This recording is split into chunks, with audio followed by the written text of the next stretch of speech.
하늘에 계신 우리 아버지, 아버지의 이름을 거룩하게 하시며 아버지의 나라가 오게 하시며 아버지의 뜻이 하늘에서와 같이 땅에서도 이루어지게 하소서. 오늘 우리에게 일용할 양식을 주시고 우리가 우리에게 잘못한 사람을 용서하여 준 것 같이 우리 죄를 용서하여 주시고 우리를 시험에 빠지지 않게 하시고 악에서 구하소서. 나라와 권능과 영광이 영원히 아버지의 것입니다. 아멘. 찬송가 315장 찬양하겠습니다. 내 주 되신 주를 참 사랑하고 꼭 그에게 죄를 다 고합니다. 그 은혜를 주신 내 예수시니 이전보다 더욱 사랑합니다. 주 날 사랑하사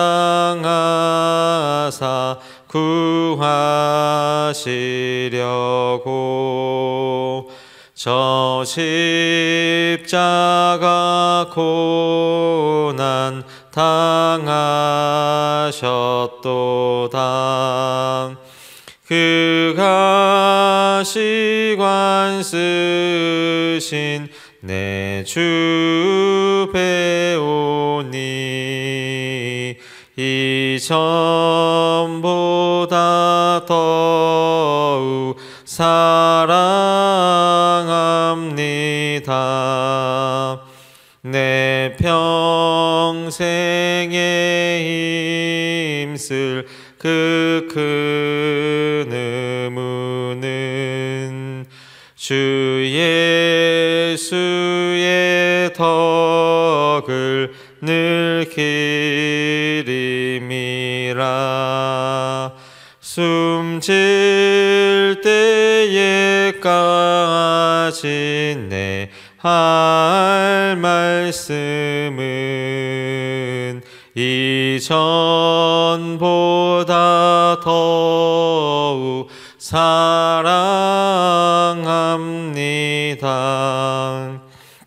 그 영광의 나라 나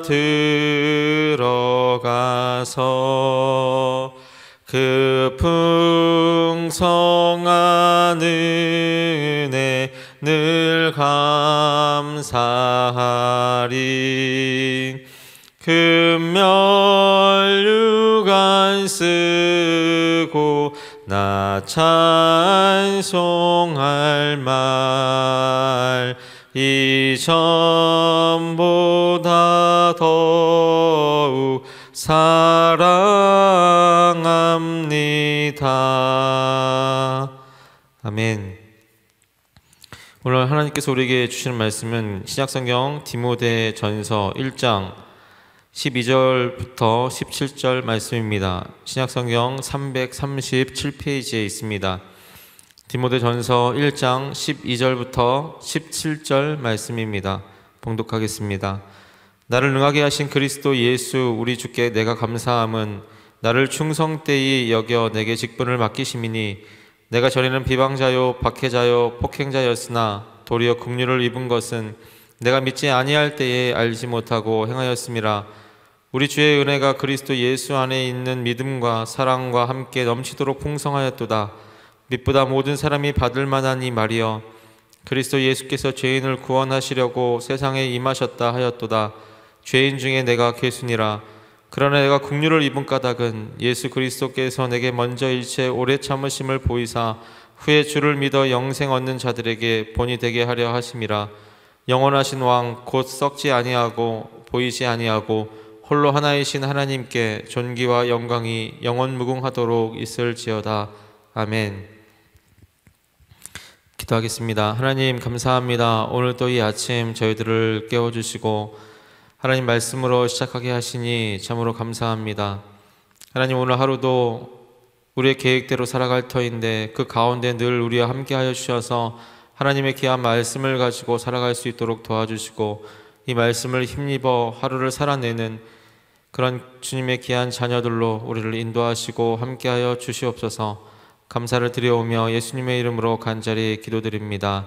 아멘. 오늘은 은혜의 길이라는 제목으로 여러분과 함께 은혜를 나누고 싶습니다. 오늘 이 디모데 전서는요, 바울의 목회 서신으로 알려진 세 편의 편지, 디모데 전서, 디모데 후서, 디도서 가운데 첫 번째 해당하는 편지입니다. 이 디모데 전서는 쉽게 이야기하면 건강한 교회를 세우기 위한 지침서라고 이야기할 수 있습니다. 바울이 그의 영적 아들인 이 디모데에게 쓴 편지입니다. 편지를 쓴 이유는 에베소 교회에 있는 특정한 문제들을 해결하기 위해서 에베소에 남아있던 이 디모데에게 용기와 이 힘을 주기 위해서 쓴 편지입니다. 바울은 이 디모데 전서를 통하여서 교회 안에서 진리를 지키는 것, 그리고 그에 관한 교훈, 예배를 위한 기준을 이야기를 했습니다. 뿐만 아니라 교회 행정과 지도력을 위한 그리스도인의 성품, 개인적인 온전함을 강조하는 내용으로 이 디모데 전서를 썼습니다. 오늘 본문 말씀은 사랑하는 제자 그리고 아들과도 같은 디모데에게 어떻게 하면 더 강직하게 믿음을 지켜나갈 것인가, 어떻게 하면 끝까지 충성되게 목회를 할 수 있을 것인가, 거기에 대해서 함께 고민하고 권면하고 그런 이야기들을 하고 있습니다. 뿐만 아니라 하나님이 주시는 은혜의 인도함에 대해서 이야기를 하고 있습니다. 이 사도 바울은 디모데에게 이 편지를 쓰면서 마음에 염려되는 부분이 몇 가지가 있었습니다. 첫 번째로 이 디모데는요, 마음이 여린 사람인 거예요. 그래서 목회를 하기에는 소심해 보이기도 하고 또 약해 보이기도 하는 그런 부분들이 있는 거죠.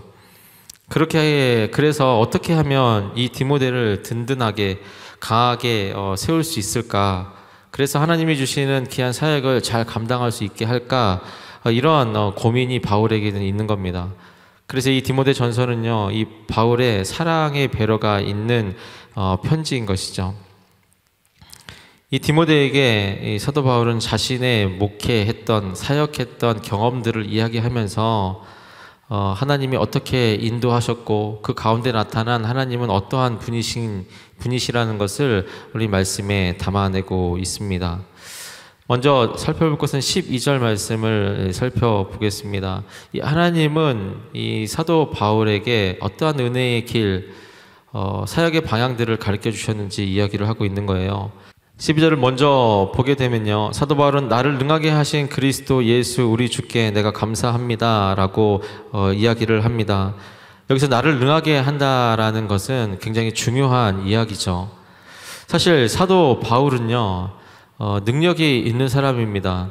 하나님의 복음의 말씀을 듣고 곳곳에 다니면서 그 복음을 전파했을 때 교회들이 세워졌습니다. 뿐만 아니라 설교할 때 회심의 역사들이 일어나는 거죠. 바울은 이러한 일들을 주도해서 앞장서서 했던 인물입니다. 뿐만 아니라 그의 사역을 지켜보던 사람들은 항상 이렇게 생각을 했어요. 어떻게 저렇게 험난한 고난을 이겨낼 수 있을까? 어떻게 하나님이 주신 저 사역을 저렇게 어려운 상황임에도 불구하고 그것들을 완수해낼 수 있을까? 늘 그렇게 존경의 대상이 되는 겁니다. 뿐만 아니라 그와 관계된 제자들도 이 바울을 보면서 어떻게 하면 저런 두려운 상황들을 뚫고 갈 수 있지? 어떻게 담대하게 사도로서의 직분을 잘 감당할 수 있을까? 그렇게 늘 우러러보며 존경심을 표하는 제자들이 그의 주변에 많이 있는 것이죠. 그러나 사도 바울은요, 당당하게 고백합니다. 나를 능하게 하는 건 내가 지금 이루고 있는 교회를 세우고 회심의 설교를 하고 그리고 여러한 역경 가운데 또한 힘든 상황 속에서도 내가 그것들을 뚫고 하나님 주신 사역을 잘 감당할 수 있는 것은 내가 한 것이 없다. 내가 능력이 있어서 이런 일들을 감당해내는 것이 아니라 예수님의 일들을 감당할 수 있도록 나에게 능력을 주셨다라고 이야기합니다. 여기서 나를 능하게 하셨다라는 것은 이 사도 바울이 어느 정도의 능력이 이 마음속에 있어서 하나님이 그 능력을 거기에 더해 주셔서 이 일들을 감당해냈다는 의미가 아닙니다. 아무 능력도 아무 자격도 없는데 그 모든 것을 하나님이 전적으로 채워주셨다라는 것을 뜻하고 있는 것입니다. 그래서 여기서 말하고 있는 이 능력을 빌립보서 4장 13절은 표현을 하고 있는데요. 내게 능력 주시는 자 안에서 내가 모든 것을 할 수 있느니라, 이렇게 고백을 하고 있는 것이죠. 그런데 이렇게 고백한 사도 바울의 상황은요, 뭔가 여유롭고 자유롭고 뭔가 채워져 있는 상태에서 이야기를 한 것이 아닙니다. 지금 그는 감옥에 있는 상황에서 이렇게 고백을 하는 거예요. 그래서 지금 바울은요, 어떤 풍부한 자신의 상태에서 이야기한 것이 아니라 감옥에 있는 자신의 처지, 사실 남들이 바라보면 소망이 없고 희망이 없고 끝나버린 인생 같은 그런 상황 가운데서도 이는 그렇게 고백을 하고 있는 것이죠. 도저히 인간으로서는 감당해낼 수 없는, 이겨나갈 수 없는 그런 상황에서도 하나님이 그것을 이겨나갈 수 있도록 그렇게 나를 인도해 주셨다라는 것을 고백하고 있는 것입니다.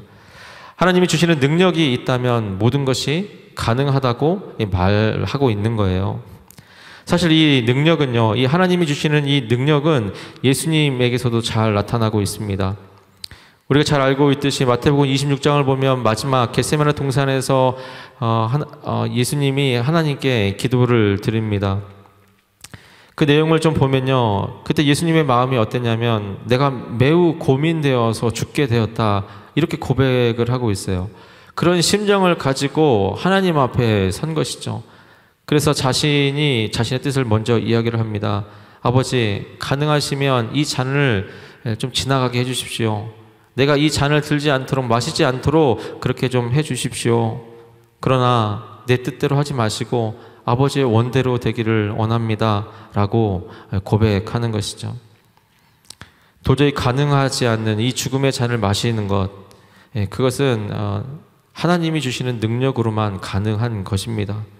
하나님은 이 죽음의 잔을 감당해낼 수 있는 능력을 예수님에게 허락해 주셨고 그 순종함을 통하여서 하나님의 뜻을 이루셨습니다. 이것이 바로 하나님이 주시는 능력이라는 거예요. 하나님이 주시는 힘이라는 것을 이야기하고 있는 것입니다. 사도 바울은 자신이 어떤 사람인지 잘 알고 있었습니다. 멘탈이 강하고 차리 분별이 뛰어나서 목회를 잘하는 것이 아니고 아무것도 없는, 보잘것없는, 죄악 속에서 빠져서 죽을 수밖에 없는 나 같은 존재. 그런데 그 삶 속에 하나님께서 들어와 계시니 내가 그것들을 이겨나가고 하나님이 원하시고 기뻐하시는 목회를 할 수 있는 거다라고 이야기하고 있는 거예요. 전적으로 하나님께서 나에게 능력 주셔서 감당할 수 있는 것이라고 이야기를 하고 있는 것입니다. 그래서 디모데에게 이야기하는 거예요. 걱정하지 마. 두려워하지 말아라. 네가 하는 것이 아니라 하나님이 너 안에서 역사하시고 하나님께서 그 모든 것들을 할 수 있도록 너에게 용기를 주시는 거야 라고 확실하게 이야기를 하고 있는 것이죠. 그것이 바로 은혜의 길을 이 사도 바울이 경험을 한 후에 이 디모데에게 이야기를 해주고 있는 거예요. 두 번째는요, 충성된 종으로 여기시고 직분을 맡겨주셨다라고 이야기를 하고 있습니다. 믿을 만한 사람이고 충성된 어떤 성품이 되어서 하나님께 인정을 받는 것이 아니라는 거예요. 그냥 믿을만 하다고 하나님께서 전적으로 일방적으로 그렇게 인정을 해주셨다라고 이야기하는 거예요. 나는 아무것도 아니고 하나님의 전적인 사랑으로 나는 그렇게 되었다라는 것을 이야기하고 있는 것이죠. 이런 바울의 겸손한 고백을 통하여서 하나님은 그에게 직분을 맡겨 주신 것입니다. 그래서 우리는요, 직분을 맡은 사람으로서 늘 주님을 인정하면서 살아야 돼요. 저는 정말 아무것도 아닙니다. 정말 내가 직분을 맡게 된 것은, 하나님의 일들을 감당하게 된 것은 전적인 하나님의 사랑으로 이루어진 것입니다. 이런 고백이 우리 삶 가운데 있어야 된다는 것이죠. 내 감정, 내 기분, 내 상황과 여건에 맞춰서 이 직분을 저울질하는 것이 아니라 하나님 앞에서 순전한 모습으로, 정직한 모습으로 하나님 앞에 나아가는 것을 이야기하고 있는 겁니다. 그렇게 할 때 우리 신앙생활에 있어서 이 직분을 맡은 자로서 그것을 감당해낼 때 우리 마음 가운데 감사가 터져 나오는 것이죠. 그것을 통하여서 기쁨을 누리면서 우리가 직분을 감당해낼 수 있다는 것입니다. 이것이 하나님께 끝까지 충성할 수 있는 힘의 원동력이 된다고 이 사도 바울은 디모데에게 이야기하고 있는 것이죠. 사도 바울은 이것이 왜 하나님의 은혜인지, 하나님의 전적인 사랑인지 그것을 자신의 삶을 통하여서 증명해 내려고 합니다. 13절 말씀은 이렇습니다. 내가 전에는 비방자요, 박해자요, 폭행자였다. 여러분이 잘 아시는 바와 같이 우리는 스데반의 이야기를 잘 알고 있습니다. 이 바울이 되기 전 이 사울의 모습은요, 이 스데반을 둘러싸고 숨을 거둘 때까지 돌을 던지고 있던 그 사람들 옆에서 그가 죽는 것을 마땅히 당연하게 여기며 팔짱 끼고 그것을 구경했던 사람입니다. 뿐만 아니라 교회를 잔멸할 계획을 세우고 각 집에 들어가 남녀들을 끌어다가 옥에 넘기는 그런 일들을 계속해서 행했던 사람이에요. 그게 삶의 목적이 되어서 그렇게 살았던 사람이 바로 이 바울이라는 사람이었던 것입니다. 사울의 핍박, 폭력, 불경함 이런 것들을 우리가 확인을 할 수 있는 것이죠. 그는 하나님이 원했던 일과 정반대되는 일을 했던 사람입니다.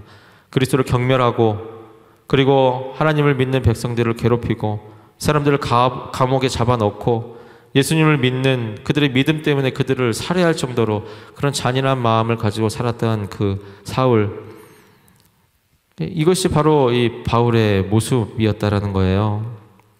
그랬음에도 불구하고 하나님은 나를 긍휼히 여겨주셨다 고백하고 있는 것이죠. 살아계신 하나님을 극적으로 만난 이 바울은 드디어 이 불신앙에서 하나님을 경멸하는 그 삶에서, 반역하는 삶에서 구원받게 되었다라는 것을 이야기하고 있습니다. 이 사도 바울은요, 특징이 예수님을 만난 전후의 상황이 가장 극명하게 바뀐 인물 중 하나입니다. 예수님을 만나기 전에 바울의 그 삶 속에 하나님은 무궁한 사랑으로 임재해 주셨습니다. 그래서 너가 알지 못했던 때 그때 했던 모든 것들을 하나님께서는 용서를 해주신 것이죠. 뿐만 아니라 예수님을 만난 후에 바울의 삶 속에는 이제 너의 그런 삶, 그냥 너의 자체의 그런 삶을 내가 믿어주겠다라고 하나님께서는 이 사도 바울의 삶을 인정해 주신 것입니다.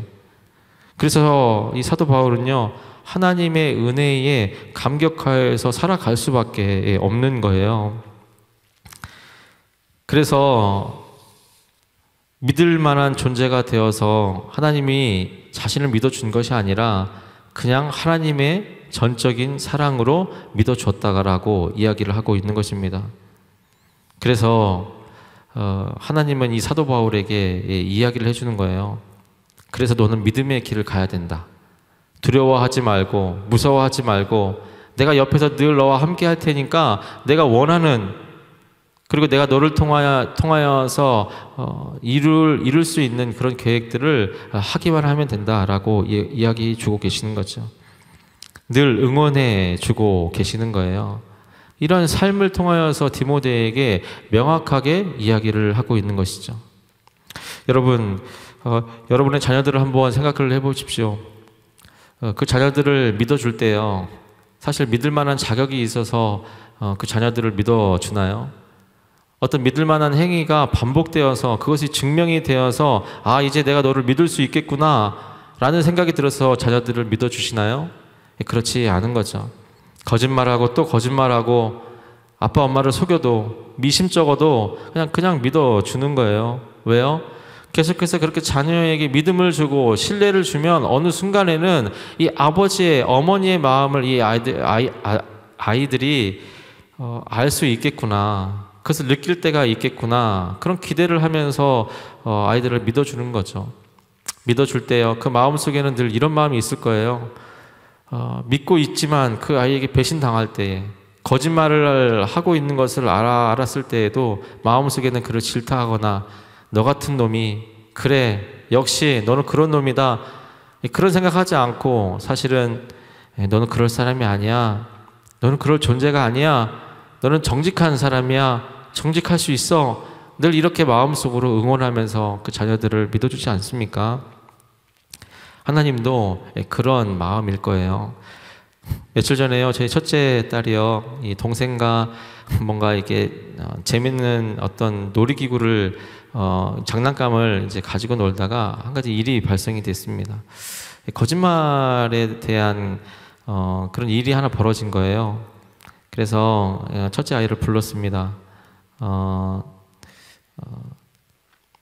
한번 물어봤어요. 너가 진짜 그렇게 한 거야? 네가 그렇게 동생에게 그렇게 한 거니? 물어봤습니다. 그러니 첫째가 대답을 잘 못해요. 그래서 말했죠. 괜찮아. 아빠니까 괜찮아. 얘기해봐. 어떤 거든 괜찮아. 그런데 이 아이가 쉽게 대답을 못해요. 그래서 얘기했습니다. 중요한 거는 숨기는 게 아니고 그냥 이렇게 숨겨서 한번 혼나는 것을 피하는 게 중요한 게 아니라 그냥 아빠한테 정직하게 있는 그대로 이야기하는 게 가장 중요한 거야 라는 이야기를 했어요. 그랬더니 이 아이가 눈물을 뚝뚝 흘리는 거죠. 사실 마음이 아팠습니다. 왜 마음이 아팠냐면요, 이 딸이 뭔가 이제는 어떤 그런 거짓말에 대해서 알아가는 시기가 됐구나, 이제는 그런 나이가 돼버렸구나 라는 것 때문에 슬픈 것이 아니라 자신이 좋아하는, 이 첫째가 좋아하는 아빠가 자신을 불렀을 때 얼마나 마음 졸였을까, 그리고 아빠가 실망하면 어떡하지? 라는 그런 어떤 불안감이 있지 않았을까, 그런 생각을 하니까 좀 마음이 아픈 거예요. 그래서 이 아이를 안고 기도해 줬습니다.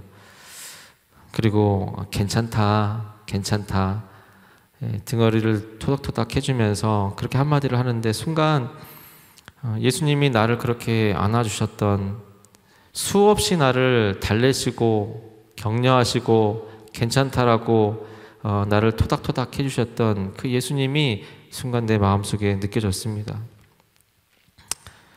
주님 늘 우리를 그렇게 인도하시는 거예요. 늘 거짓말할 거 알고 배신할 거 알고 둘러댈 거 알지만 마음속에는 너는 그런 사람이 아니야, 그런 자녀가 아니야, 너는 하나님의 자녀로서 좀 더 신실하고 정직하고 거룩하게 살 수 있는 그런 자녀야, 괜찮아, 나한테 물어봐, 괜찮아, 이런 마음으로 지금까지 우리를 인도해 주셨다라는 것이죠. 여러분, 근데 이 사랑, 이 격려를 얼마만큼 우리에게 주셨냐면 14절 말씀에 보면 우리 주의 은혜가 그리스도 예수 안에 있는 믿음과 사랑과 함께 넘치도록 풍성하였다. 그러니까 넘치도록 주신 거예요. 우리가 상상할 수 없을 정도로 주신 거예요. 생각해보면 그게 맞습니다. 얼마나 주님을 우리가 배신하고, 얼마나 주님을 우리가 마음을 아프게 하고, 주님께 거짓말하고 주님의 등 돌렸던 그런 순간들이 너무나도 많은데, 하나님은 그것들을 다 받아주신 거죠. 지금까지 받아주신 거예요. 주님 만날 때까지 아마 받아주시는 것이죠. 그래서 넘치는 풍성한 그 사랑을 우리에게 주셨다는 것입니다. 사도 바울은요, 이 사랑, 이 보호하심을 받았을 때 어떻게 고백을 하냐면 15절 말씀에 죄인 중에 내가 괴수입니다 라고 하나님 앞에 고백하는 겁니다. 그 사랑을 받은 사람이라면 이 고백이 당연히 나올 수밖에 없는 거죠. 왜냐하면 큰 죄악을 탕감해준 그 은혜가 너무나도 크기 때문에, 그 사랑에 비하면 나는 너무나도 부족하고 초라하고 죽을 수밖에 없는 그런 삶인데, 사랑으로 그 모든 것을 감싸줬으니 그 마음의 감격이 큰 것이죠. 죄인 중에 괴수라는 것은 내가 죄인 중에 가장 최악질입니다 라고 고백하는 거예요. 예수님은요, 이런 악질, 우리의 죄를 위하여서 오셨다라고 이야기합니다. 예수님의 보혈의 피, 십자가의 죽음으로 증명하신 그 사랑 때문에 나는 죄인입니다, 이렇게 고백하게 되는 것이죠. 로마서 5장 8절은 이렇게 이야기합니다. 우리가 아직 죄인 되었을 때에 그리스도께서 우리를 위하여 죽으심으로 하나님께서 우리에 대한 자기의 사랑을 확증하셨느니라. 그래서 디모데에게 이야기하는 거예요. 봐라, 나를 봐라. 하나님이 살아계시는 걸 느끼지 않니? 하나님의 사랑이, 하나님의 용서하심이, 우리를 용납하심이 얼마나 큰지 나를 보면 알지 않겠니? 하나님의 살아계심이 너 삶 속에 믿겨지지 않니? 느껴지지 않니? 그게 바로 내가 증인이다. 나를 보고 용기를 가져라. 살아계신 하나님이 이렇게 인도하시고 나를 사랑하시는 이것을 보고 용기를 가져라 이야기하고 있는 것이죠. 그래서 이 은혜의 길로 인도한다는 것은요, 우리가 죄인임을 하나님 앞에 고백하게 하는 거예요. 스스로 자백하게 하는 거예요. 그것을 깨달아 알아서 하나님이 나의 삶 속에서 꼭 필요한 분이십니다. 당신 없이는 안 됩니다. 라는 고백을 하나님께서는 고백할 수 있도록, 우리 삶 가운데 그것들을 증명해낼 수 있도록 그런 삶을 우리에게 주시는 것이죠. 고린도전서 15장 10절은 이렇게 고백을 합니다.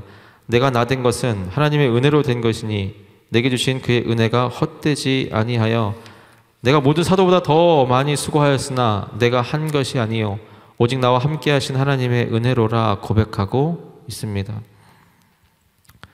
바울은 자신과 모든 믿는 사람들을 향한 하나님의 은혜와 긍휼, 신실하심, 사랑을 자세히 설명을 하는 것이죠. 그리고 마지막 17절에는요, 그 하나님을 향하여서 그 하나님의 영광, 그 하나님을 크게 높이 찬양하고 있습니다. 17절 말씀입니다. 영원하신 왕 곧 썩지 아니하고 보이지 아니하고 홀로 하나이신 하나님께 존귀와 영광이 영원 무궁하도록 있을지어다. 아멘. 말씀을 맺으려고 합니다. 사랑하는 우리 귀한 성도 여러분, 오늘 하루를 지내실 때에 나를 능하게 하신 그 하나님의 자비에 대해서 한번 곰곰이 생각해 보시기를 바랍니다. 그리고 하나님께서 나에게 주시는 그 은혜의 자비가 있다면 그것을 기억하셨으면 좋겠습니다. 우리를 충성되이 여겨주신 하나님의 사랑을 떠올려 보셨으면 좋겠습니다. 아무것도 모르고 서툴었던 나를 하나님이 직분을 주셔서 지금까지 믿음으로 성장하게 하시고 교회 안에 잘 녹아들게 하시고 그 가운데서 주셨던 그 은혜들을 다시 한번 기억해 보시기 바랍니다. 우리는 하나님 앞에 자격이 없는 존재들입니다. 그러나 하나님은 우리를 우리 삶 속에 주님을 영접하게 하시고 그리고 이후의 삶을 끝까지 믿어주신다라는 거예요. 그 신실하심, 그 신뢰하심을 다시 한번 여러분 마음속에 새기기를 바랍니다. 이 마음을 가지고 오늘 주님을 찬양했으면 좋겠어요. 그분을 높여드렸으면 좋겠습니다. 그래서 하나님이 주시는 그 은혜의 길을 묵묵히 한 발자국 한 발자국씩 따라가는 저와 여러분이 되시기를 주님의 이름으로 축원합니다. 아멘. 함께 기도하겠습니다. 하나님 감사합니다. 오늘 또 귀한 말씀을 통하여서 하나님의 은혜의 길이 무엇인지 다시 한번 생각하게 하심을 감사를 드립니다. 아버지 하나님, 특별히 아무 자격 없지만 우리를 주님의 능력의 손으로 우리를 붙들어 주시고 또 우리를 하나님의 귀한 자녀로 살아갈 수 있도록 인도해 주신 하나님 참 감사를 드립니다. 뿐만 아니라 자격 없는 우리들에게 하나님의 일들을 맡겨주시고 그 직분을 통하여서 하나님과의 관계와 또한 하나님께 영광 드릴 수 있는 귀한 삶을 주심도 참으로 감사합니다. 우리가 다시 한번 마음에 그것을 되새기며 하나님 앞에 나아가는 저희들 될 수 있도록 하나님 인도하여 주옵소서. 믿음으로 나아갈 수 있고 믿음을 통하여서 하나님께 승리할 수 있는 하나님 귀한 저희들이 될 수 있도록 아버지 하나님께서 붙잡아 주시고 주님 인도하여 주옵소서. 오늘도 하루를 살아갈 때 하나님을 내 마음속에 모시며 살아가기를 원합니다. 그것을 통하여서 하나님과 교제하며 하나님과 사랑을 나누며 그리고 그 가운데 감사함으로 주님을 기쁘게 하는 저희들이 될 수 있도록 하나님께서 함께 하시고 주님 인도하여 주시옵소서.